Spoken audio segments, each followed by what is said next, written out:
Masih dalam Kompas Aceh Sepekan bersama saya Afla Nadia.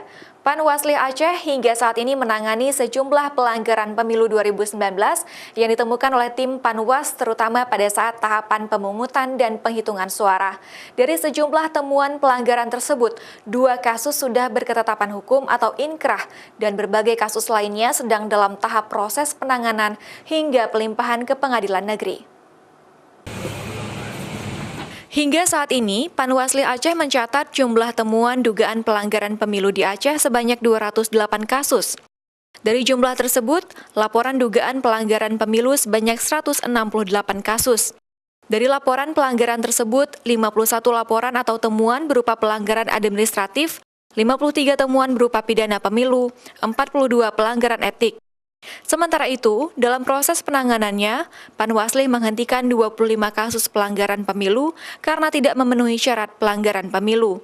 Sementara itu, 2 kasus pelanggaran pemilu yang sudah diputuskan pengadilan serta sudah inkrah atau berkekuatan hukum tetap, yaitu di Pidi Jaya dan Kota Langsa.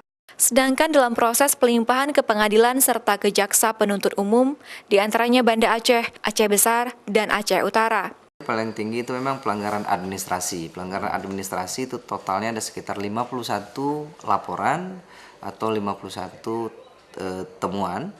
Kemudian pidana ada sekitar 53, etik 42. Sementara itu, Panwasli Aceh juga telah menangani pelanggaran pemilu yang dilakukan oleh aparatur sipil negara. Pelanggaran peraturan karena ketidaknetralan ASN tersebut, menurut Koordinator Divisi Penindakan Pelanggaran Pemilu Panwasli Aceh, pelanggaran peraturan karena ketidaknetralan ASN tersebut, menurut Koordinator Divisi Penindakan Pelanggaran Pemilu Panwasli Aceh.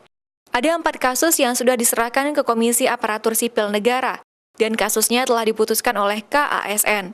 Sehingga 4 ASN tersebut kini menunggu keputusan dari kepala daerah masing-masing. Keempat ASN tersebut berasal dari Subulu Salam, Gayo Lues, Singkil, dan Kabupaten Pidi.